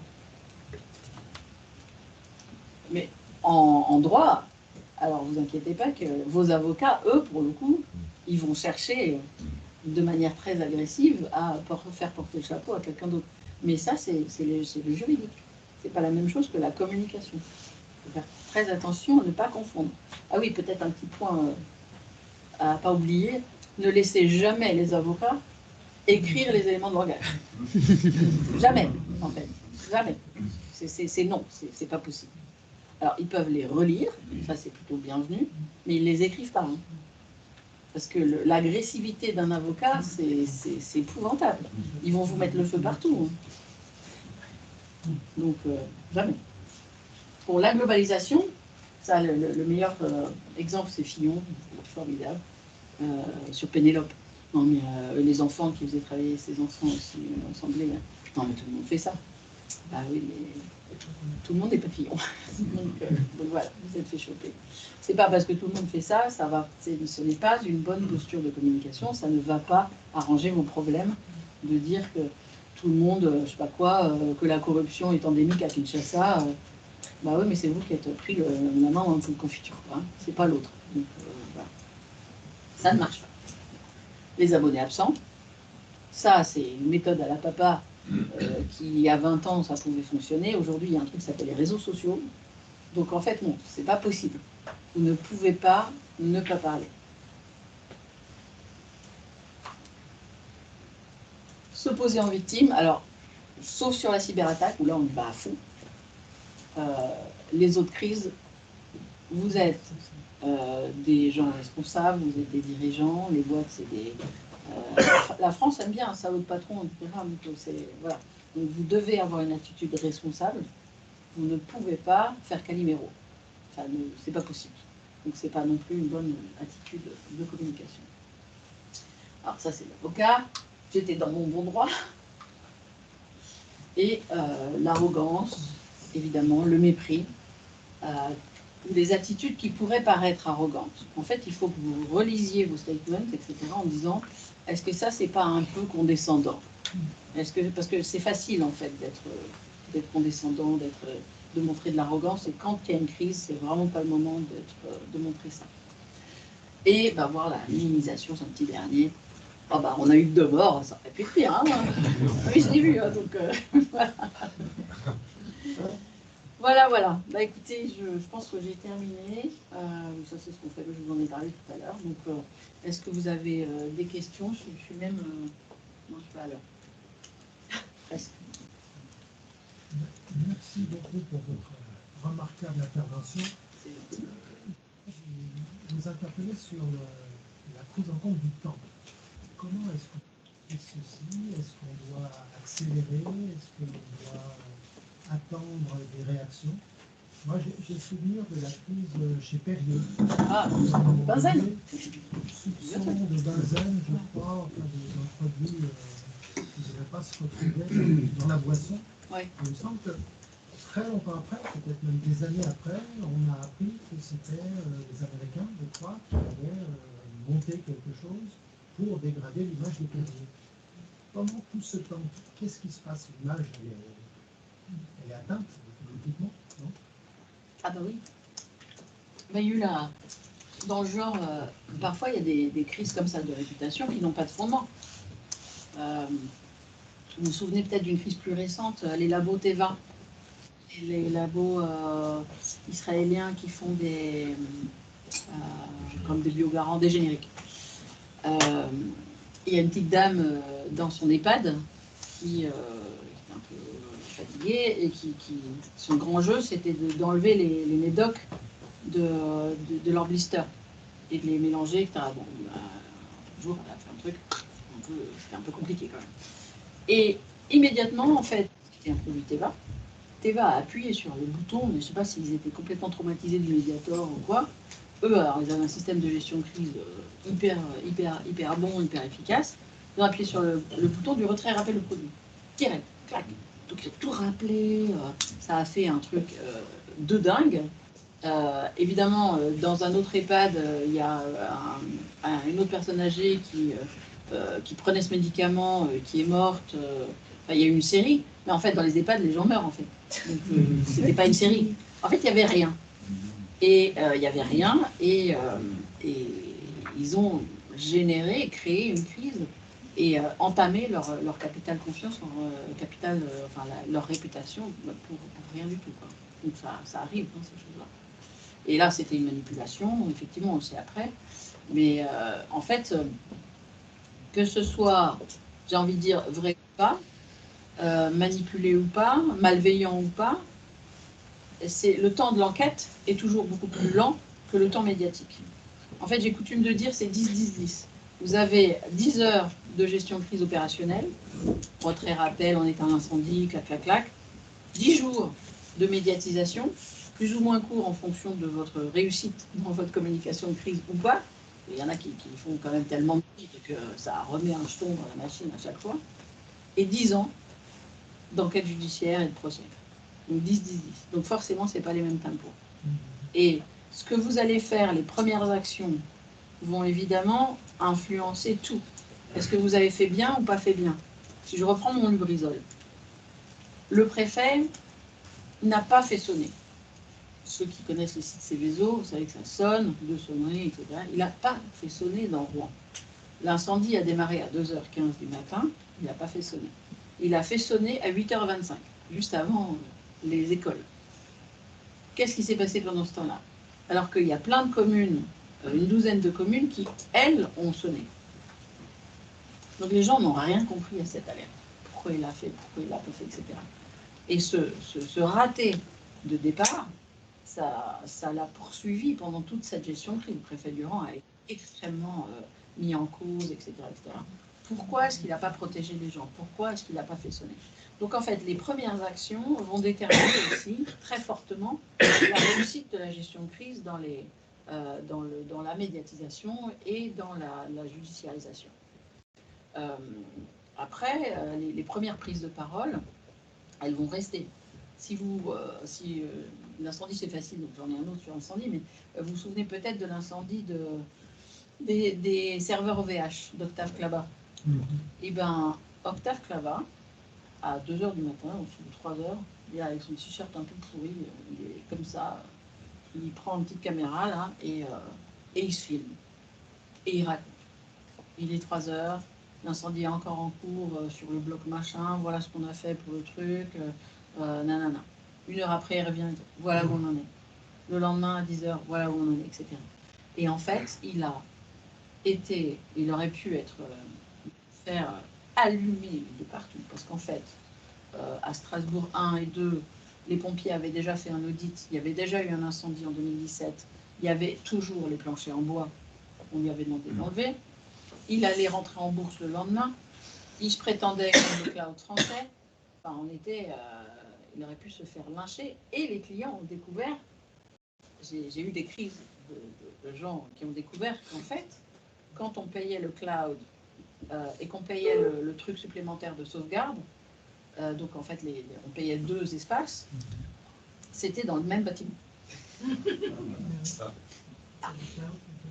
Vivi, c'est content les gens. Voilà. Donc il y avait quand même matière à se faire lyncher. Et bien, cette communication proactive, incarnée, cette espèce de point fixe en fait qu'il faisait avec sa communauté, parce que là vous dépendez pas des médias, vous le faites vous-même, vous pouvez dire la phrase complète, ils vont pas couper, ils vont pas, voilà. Donc c'était hyper innovant et ça a été une très grande réussite, ça l'a beaucoup protégé. Et donc elle était immédiate en fait cette prise de parole. Morgane Rolando, moi j'interviens surtout pour Private Equity, donc grosse PME, ETI. Et le plan de crise, c'est un peu ce qu'on fait quand il y a un changement d'actionnaire pour désamorcer les RH, mais avoir un plan de crise régulier, est-ce que ça ne fait pas un peu lourd pour ces structures qui sont plus petites? C'est quoi un plan de crise régulier? Le plan de crise, pour moi, c'est un process. C'est un document dans lequel on a écrit qu'est-ce qu'on ferait en cas de crise. Pour vous, c'est... Donc ce serait le revoir une fois par an. Qu'est-ce qu'on fait? Identifier les crises et pour le mettre en place, en fait. C'est plutôt ça, parce qu'effectivement, quand on est au four et au moulin, on se dit qu'on aura le temps un jour si ça vient. Oui, ça vaut bien. Mais en fait, il y a 2 choses qu'il ne faut pas mélanger, c'est le risk management et la gestion de crise. C'est 2 activités qui sont totalement distinctes, c'est pas du tout le même mindset, c'est pas le même, ça n'a rien à voir. Le risk management, c'est qu'est-ce qui peut m'arriver, je fais ma liste à l'après-vert, je classifie mes risques, je donne ça à mon assureur, je dérisque. Alors, la crise, la gestion de crise, c'est le truc est arrivé. Mais en fait, finalement, peu importe quoi, on ne va jamais faire de scénario. Donc, parce que le scénario ne marchera pas. Parce que le jour où ça arrive, le contexte, qui est fondamental, le contexte, on ne le connaît pas. Donc, il ne faut surtout pas faire des scénarios, parce qu'on risque de chercher le 17B, là, il a l'air de ressembler, et d'oublier de réfléchir. Donc, surtout pas. Donc, la gestion de crise et le plan de crise, c'est un plan, si vous voulez, qui est... c'est un process, en fait. C'est qu'est-ce qui fait que j'ouvre ma cellule de crise, qui vient dans ma cellule de crise, comment je pense, comment je travaille en cellule de crise. Donc ça, c'est un truc qui est figé, qu'on a fabriqué une fois. Mais si on ne le regarde pas, le regarder ne suffit pas en fait. Et ce qu'il faudrait idéalement, c'est faire un exercice par an. Ça remet tout le monde dans l'utilisation du plan de crise, etc. Ça rafraîchit, ça permet aux nouveaux de comprendre comment ça marche et d'acquérir au fil du temps l'action réflexe, en fait, les habitudes qui font que si on ouvre la cellule de crise pour de vrai, on ne va pas être trop stressé. On va suivre le chemin de fer de la Golden Hour de gestion de crise et on saura dans quel ordre faire les choses. Donc idéalement, c'est comme ça qu'il faut maintenir le plan de crise, si c'était ça la question. Oui, c'était ça la question. Effectivement, ça semble judicieux de réunir le COMEX une fois par an pour s'exercer. Pour se mettre pour s'exercer dans le jeu. Oui, les administrateurs judiciaires. Alors, en ce moment, je travaille avec un, c'est des gens qui ne sont pas simples parce qu'ils ils ont beaucoup de pouvoir. Bon, ils sont tout le temps débordés, ils ont plein de dossiers en même temps. Donc, comment travailler avec eux bien? Quelles sont vos recommandations et votre expérience avec les AGI? Oui. Il faut choisir le bon AGI, mais souvent vous ne choisissez pas. Donc, les grandes On copines. subit, en fait. Hélène Bourbleu, je ne sais pas si vous connaissez. Absolument, oui. Incroyable. En fait, moi j'ai envie de dire que pour avoir vécu pas mal de retournements, il faut constituer une équipe au départ. En fait, c'est une équipe. Mais souvent, c'est pas une équipe. C'est l'AJ dans un coin, l'avocat dans l'autre, le PDG dans le troisième, etc. Donc ça va pas, en fait, on n'y arrivera jamais. Et donc, il faut faire un team. Et les mecs, voilà, on va réussir, on va faire ce truc-là. On va la retourner, cette boîte, on va la sauver. Et s'il n'y a pas d'équipe, ben, en fait, donc, il faut faire un kick-off. C'est comme la gestion de projet, quoi. Les mettre ensemble, plutôt physiquement, faire un kick-off, chacun se présente, ok, comment on va s'organiser, comment on va bosser ensemble, c'est quoi les grands enjeux, et c'est pas une fois, c'est des copines réguliers de cette équipe. Et l'AJ, eh ben, il va falloir quand même, au bout d'un moment, enfin, il va dédier quelqu'un, il va vous filer quelqu'un, même si le grand nom ne va pas forcément être là très souvent, parce qu'ils peuvent être extrêmement efficaces aussi. Oui. Hein, donc, en fait, c'est des alliés. Mais ils sont débordés. Mais ils sont débordés. Plein de dossiers, donc. Ouais. Mais ça doit être des alliés. C'est une équipe qui s'allie pour sauver la boîte. Bah, il faut le mettre de son côté, c'est clair, mais c'est pas simple. Alors, Ah oui.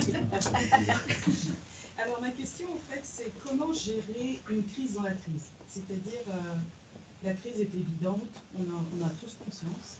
Et en fait au sein du CODIR ou du CONEX, on n'a pas des avis qui sont concordants. Donc en fait, qu'est-ce qui peut nous départager à trouver le bon plan pour avoir... vous n'avez pas le même avis sur la strate, c'est ça? Oui. Vous êtes tous d'accord que c'est une crise? C'est une crise. C'est un début. Donc, eh bien, c'est là où il faut un chef, en fait. La première des choses, c'est vous devez faire bosser votre équipe sur les enjeux. De quoi s'agit-il? Est-ce qu'on est d'accord que cette crise, elle est à propos de ça, et pas de ça?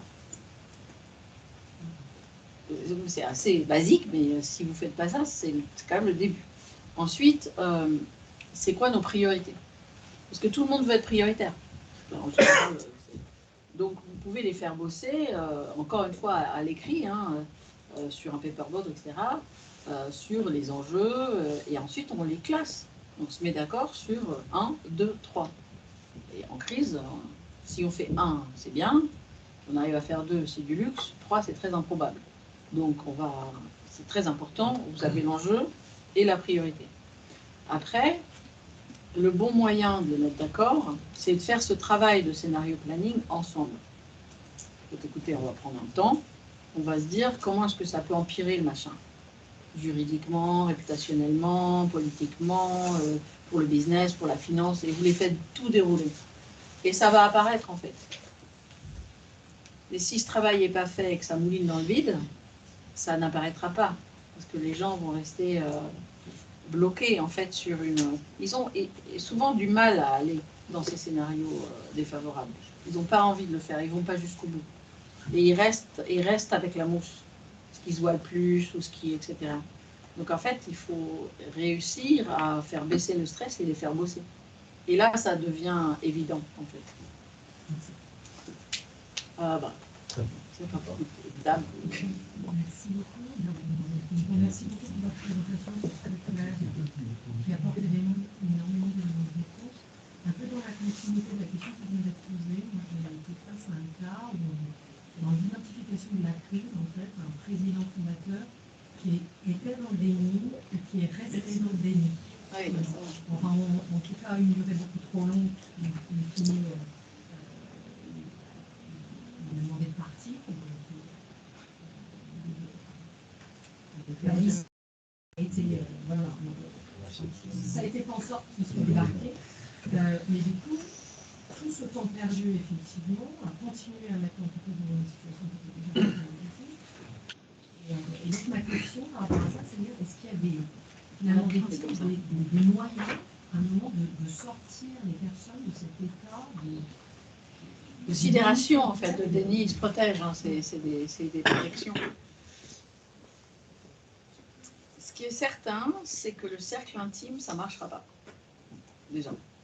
Donc les gens qui connaissent bien, qui le connaissent bien, ses proches, les membres du CODIR, etc., il va s'en débrouiller. Et donc ça ne marchera pas.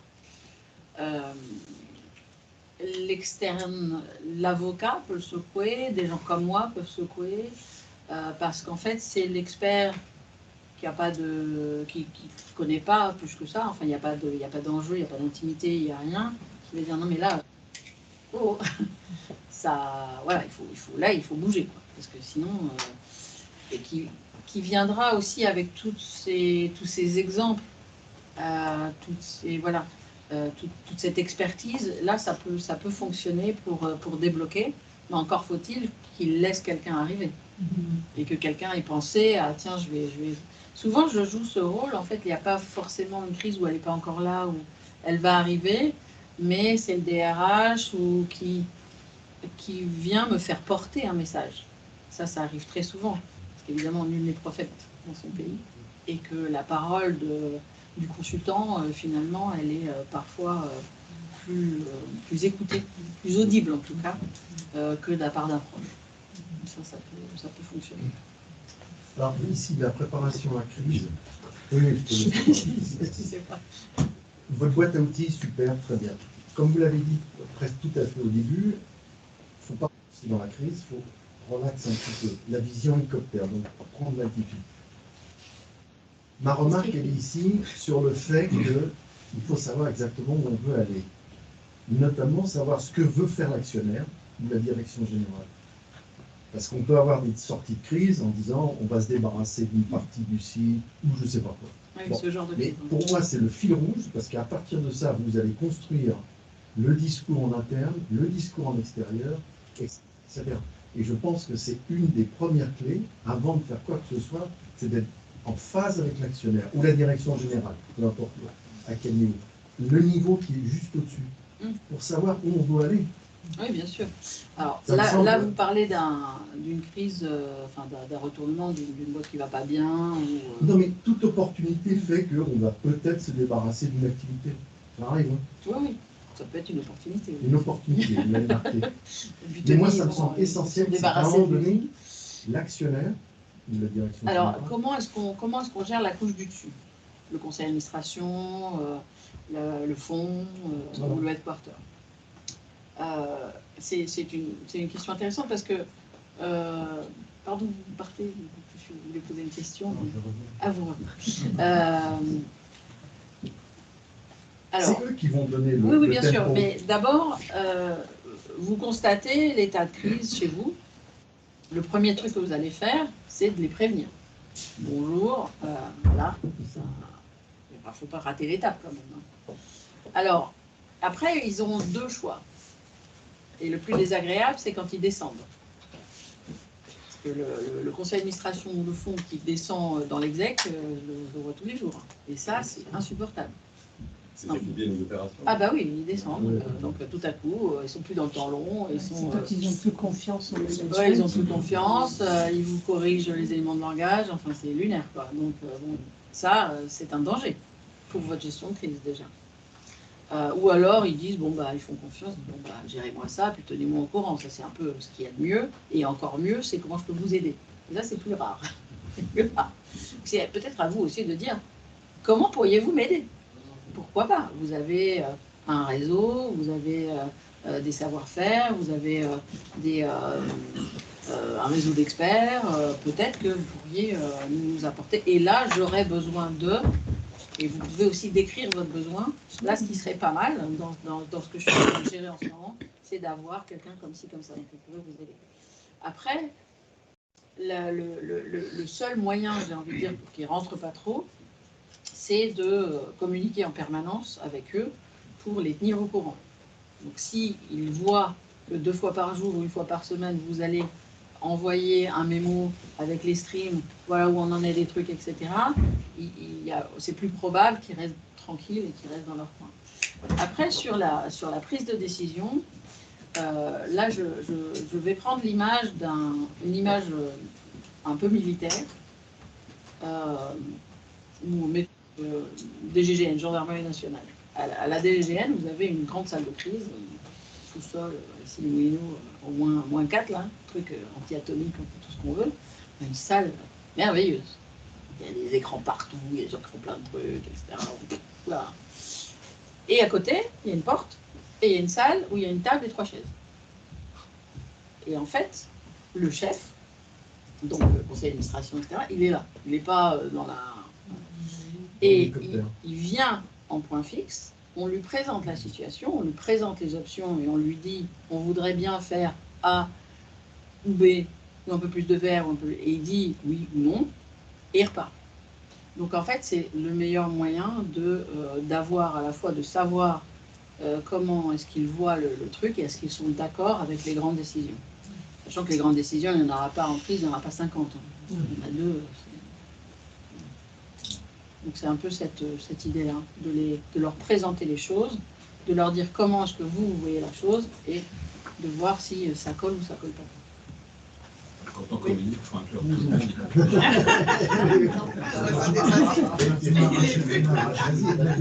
Tu m'as arraché les micros. Quand on communique, il faut inclure tous les niveaux, y compris au-dessus. C'est bon, moi j'ai 2 questions. Moi je suis un peu dans le même domaine, mais je pense qu'il y a une place pour une majeure transition dans ce domaine de la gestion de crise, au moins de l'anticipation de la crise. Et c'est quelque chose dans lequel je me lance avec beaucoup d'espérance, parce que je crois que les boîtes ont besoin de ça justement parce qu'elles ont besoin de préparer la crise. Et que ça se fait pas avec le communicant qui sort le jeune communicant qui sort du CELSA, ça se fait avec des gens mûrs comme vous. Et peut-être comme moi. La question est comment est-ce que vous analysez-vous le fait qu'il y a encore des crises majeures générées par des gens dont on pense qu'ils ont tous les atouts pour savoir tout ça. J'en vois 2 qui m'ont le plus stupéfié récemment. C'est une ministre qui, le jour de sa prise de fonction, torpille son ministère. Et comment c'est possible? Et Boeing qui continue à nier que ces avions sont merdiques. Enfin, est-ce que vous avez une vision d'ensemble qui dit que là, ça vous va encore dans tel... L'arrogance, cher monsieur, l'arrogance. Comment? L'arrogance. L'arrogance. C'est la ministre, elle a écouté personne, en fait. Elle croyait qu'elle savait. Je pense qu'elle n'a pas... Enfin, j'en sais rien. Moi, j'aime pas trop les... Enfin, la politique, c'est pas mon rayon. Moi, je poste pour l'industrie, le privé. Je trouve que les enjeux et les préoccupations des politiques ne sont pas forcément très intéressants. Non, je pense que les politiques, quand ils font ça, c'est qu'ils n'écoutent personne. C'est le mec qui n'a pas lu sa fiche, qui lui sort des trucs. Enfin, c'est ingérable. C'est ingérable. Et Boeing, les pauvres, c'est pas une bonne nouvelle hein, pour Airbus, même pour Airbus, de plus avoir finalement de concurrence. C'est pas un bon truc. Ils sont là, c'est une décadence industrielle. En fait, c'est une histoire industrielle ce qui se passe avec Boeing. C'est que c'est vraiment l'ADN qui est touché, hein, c'est le cœur du truc. Et je ne sais pas s'ils vont pouvoir s'en remettre. C'est pas de la com, c'est pas de la crise. C'est vraiment une décadence industrielle. Pas le dire autrement. C'est une politique d'idéologie, donc à partir de là, il ne faut pas le reconnaître. Ah oui, alors ça aussi. Vous aviez une question, par contre? J'ai une question à 2 volets. Et quand on parle de gestion de crise, c'est un domaine très complexe. Et je vous dis chapeau pour avoir fait le nécessaire pour essayer de synthétiser. Par contre, je vais faire jouer un peu de la dissonance. Je vous en prie. Pour connaître un peu plus de circuits. Parce qu'au début de vos interventions, vous l'avez circonscrit sur la crise stratégique. Oui. En disant il y a 2 crises, la crise opérationnelle et la crise stratégique. Mais de par mon expérience, j'aimerais que les gens qui sont sur ça puissent en profiter. On ne peut pas faire de la gestion stratégique d'une crise du type à la compte. concrétise pas par une gestion opérationnelle. Ah, je suis d'accord. Voilà. Donc les deux s'imbriquent. Ouais. Les deux s'imbriquent, il faut que ça soit clair, parce que si vous restez dans la stratégie, il n'y aura pas de concrétisation de vos actions principales. Ah bah oui, si vous agissez pas... Voilà, il faut tirer les conséquences de la crise, aussi bien pendant la crise et après les crises. Parce que les décisions de la sortie des crises se prennent pendant la crise. Je suis d'accord. Et là, je vous amène à la deuxième détente de ma question. Ce n'est pas un reproche que je peux faire, mais vous allez peut-être me éclaircir, comme ça on aura une intervention. La façon dont vous avez, c'est-à-dire votre champ d'explication, circonscrit dans une entité bien définie. Mais une crise, on peut la subir. La crise peut être endogène. C'est cette partie que vous avez présentée, mais il y a des crises qui sont exogènes. On les subit. Le Covid... On les subit. Donc on n'a pas un salarié, on les subit. Je vous donne un exemple. La crise des céréales liée à la guerre d'Ukraine, c'est une crise, ce n'est pas une société qui a décidé, ce n'est pas un salarié qui vous n'êtes pas en cause, oui. Mais c'est une crise quand même. C'est une crise exogène, on l'a subie. Et là, par rapport au manager complet, quand on a une entité à gérer, on doit s'adapter, se positionner par rapport à cette crise. Et là, en ce qui concerne votre présentation, on parle de communication, mais le manager en lui-même n'est pas fautif. C'est-à-dire qu'il n'est pas responsable de la crise, ce n'est pas son entité qui est concernée par la crise, mais il doit s'adapter. Je m'explique. La crise des céréales, par exemple, si je suis minotier et que je ne prends pas des décisions en disant ben, je n'avais qu'une filière, la filière ukrainienne, maintenant elle est sabordée par la guerre, pendant cette crise-là, il faut que je prenne une décision pour m'approvisionner après la crise ou pendant la crise. Ça veut dire quoi? Ça veut dire que le fonctionnement de l'entreprise sera désormais dicté par cette décision-là. C'est-à-dire la crise a été bénéfique. C'est-à-dire on liste ce qui est négatif, qu'est-ce qui va nous impacter, mais qu'est-ce qu'il y a comme opportunité à saisir de cette crise. Un exemple concret vécu. Pendant la crise des subprimes, moi je suis ingénieur logisticien et je dirais une filiale logistique. Quand il y a eu la crise des subprimes, il y a eu baisse de contrats de marché. Il n'y avait plus de contrats, pas moyen de trouver les contrats, etc. Qu'est-ce qu'ils ont fait, beaucoup de logisticiens? Ils ont fait un redéploiement, un repli tactique. Plus d'entrepôts, on ne loue plus d'entrepôts, on ne construit plus rien. Quand ça a redémarré, l'activité redémarre, le fait de ne pas avoir investi pendant la crise, de ne pas avoir pris les bonnes décisions par rapport à la sortie des crises, ils ne pouvaient plus satisfaire le marché. Maintenant, ça a repris, mais je n'ai pas les capacités pour travailler. Donc ça, c'est une gestion de crise où il y a eu de la stratégie, mais en termes de décisions opérationnelles, elles étaient mauvaises. Ils n'ont pas perdu d'argent, on a jubilé, on a baissé la voilure, mais quand ça redémarre, on n'est plus prêt. Donc, pendant la crise, il y a des opportunités, on liste ce qui va nous impacter, mais surtout les opportunités à saisir pour la sortie de la crise. Ça, c'était la deuxième détente de ma question. Est-ce qu'on peut toujours, est-ce que c'est toujours possible de combiner les deux, sachant qu'il y a des crises endogènes et des crises exogènes? L'exogène, on l'a subi, tandis que l'endogène, c'est ce que vous avez présenté de façon brillante en interne, mais souvent les crises qui nous frappent le plus, c'est les crises exogènes. Emmanuel, si vous permettez. Je cherche à comprendre la question. La question, c'est est-ce qu'on arrive à faire les deux, c'est ça? Oui, est-ce qu'on a toujours la visibilité de dire, dans une crise, comment je peux communiquer, moi, dans une crise, comment je communique? Qu'est-ce que je fais à l'interne?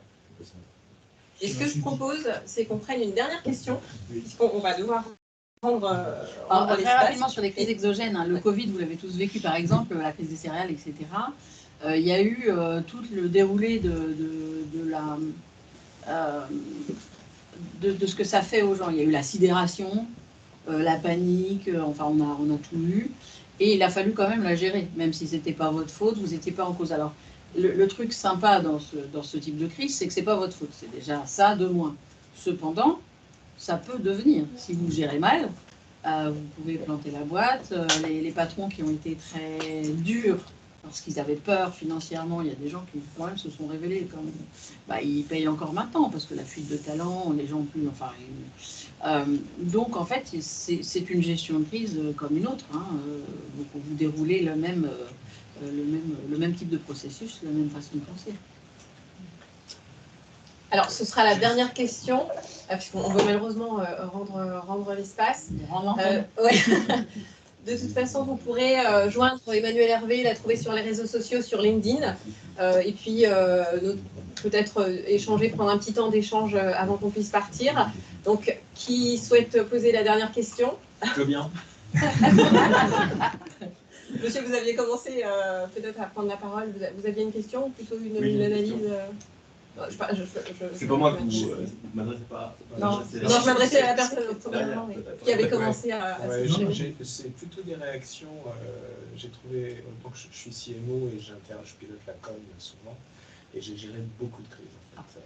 Dans la chimie, chez Bayer, chez BASF, et puis chez Yahoo, dans les années 90. Ah oui, Yahoo, c'est pas mal aussi ça. Donc, du coup, vous avez dit à un moment donné, on n'a pas raison, mais il faut gagner la guerre. Il ne faut pas chercher à avoir raison, il faut chercher à gagner la guerre. Et je suis d'accord sur le début. Par contre, je ne suis pas d'accord sur la fin, parce que gagner la guerre, je trouve que quoi qu'il arrive, notre image d'entreprise, quand c'est un truc sérieux qui fait les JT, etc., elle est écornée. Donc, on ne gagne pas vraiment. Moi, je fixe comme objectif, quand il y a ce genre de situation à gérer, d'équilibrer les propos, d'être audible face aux opposants. Si déjà on arrive à faire ça, c'est déjà pas mal. Parce que quoi qu'il arrive, l'image de la boîte est entachée. Derrière, ça reste, ça traîne, on a un doute. Il y a quelque chose. Il faut gagner la bataille. Je ne suis pas sûr qu'on la gagne. Je ne pense pas qu'on la gagne. Je pense qu'on c'est pour mettre de l'ambition un peu dans le système. Parce que quand je dis ça, souvent les codir comprennent. Bien sûr. Parce qu'en fait, ils se perdent dans c'est pas juste, c'est pas ma faute, c'est pas. Bon, enfin, on s'en fout en fait. Donc ça redresse là, ça permet assez facilement avec cette image-là de remettre l'église au milieu du village et de se dire ah oui, ok, oui, donc ok. Mais d'un point de vue communication pure, il y a les autres aspects, hein, et là on peut gagner. Oui. Là on peut gagner. D'un point de vue com, c'est compliqué. Et puis après, j'en aurais fini, c'est aussi un facteur chance, je trouve. Il y a un facteur chance, ça c'est une très bonne remarque. Chez BASF, en fait, c'était pour le problème du régent et du fipronil et de la mortalité des abeilles. En fait, on a eu tous les JT pendant un mois et demi, pratiquement, jusqu'au moment où il y a eu les attentats à Madrid. Et c'était fini. Et c'était fini. La jour au lendemain, la temporalité. C'est la stratégie. Fin d'us, ils ont eu la démission du pape. Oui, ça, c'était super long. Voilà. Et ça, les Grisol, ils ont eu la mort du curé. C'est génial. Parce que là, tout d'un coup. Mais ça, c'est de la pure com. Les médias se concentrent sur autre chose. Vous avez juste une question. Alors, on va. Monsieur derrière, si vous voulez en poser. Bonjour, merci. J'avais une question en fait, plutôt aller chercher un retour d'expérience de votre part. Très souvent, je suis tombé sur des dirigeants qui, en cas de crise, étaient tentés par l'omission, parfois un peu par le boniment, mais toujours pour rassurer. Voyant comme l'inquiétude, la crise dans la crise, quelque chose qui devient non manageable. Et donc, je voulais avoir un retour d'expérience de votre part. Qu'est-ce que vous mobilisez pour convaincre un dirigeant que cette tentation qui paraît bien légitime n'est pas forcément le meilleur moyen d'apporter de la sérénité en fait, aux équipes? Souvent, je prends l'exemple de la sécurité civile, un pompier, un soldat, et il y a du feu, ça fait très peur. Il y a un autre truc comme ça qui était très bon, c'est le préfet Durand. Le Brisol, vous avez les flammes, c'était dingue ces flammes, c'était vraiment énorme. Et le type d'une voix monocorde qui dit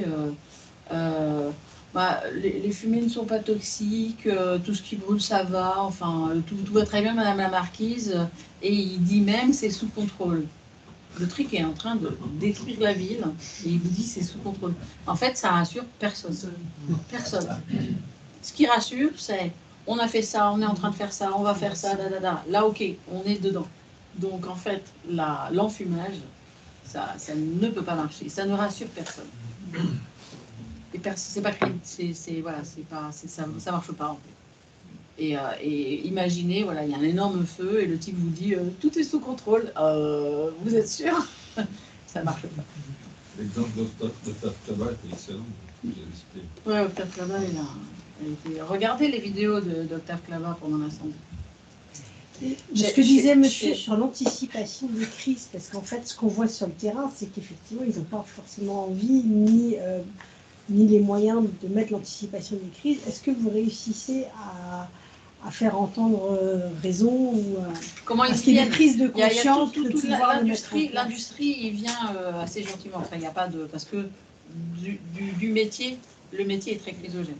Les autres secteurs d'activité, soit ils se sont pris un coup sur le nez et ils se disent ah bon ok, c'est un métier.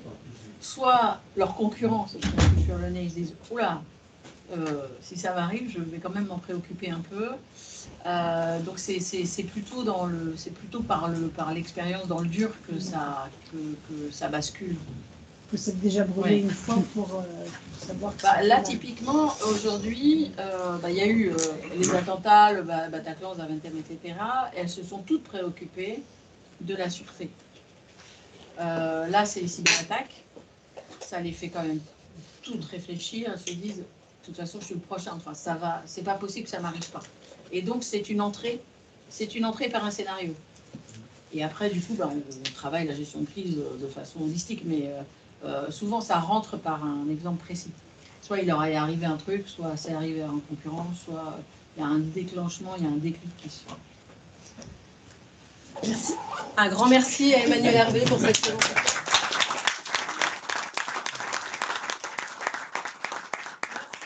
Merci à vous tous d'avoir répondu présent à cette invitation. Vous en recevrez une très prochainement pour la prochaine thématique qui sera la réduction des coûts, animée par le cabinet Hemming, vraiment à la même heure. Donc on vous attend tous très nombreux. Merci encore. Si vous avez des questions que vous souhaitez poser à Emmanuel Hervé, comme je le disais tout à l'heure, vous pouvez la trouver sur les réseaux, notamment sur LinkedIn. Et pour Adéquancy, vous nous connaissez, vous savez qu'on est aussi présent sur LinkedIn. N'hésitez pas à vous abonner à notre page, à suivre un peu notre actualité. Et puis à mettre à jour surtout vos profils sur la plateforme Adéquancy, si ce n'est pas fait. Et puis je vous dis à très bientôt. Merci encore. On est vraiment très contents de pouvoir organiser cet événement pour vous mensuellement. Et puis on espère que vous continuerez à être aussi nombreux.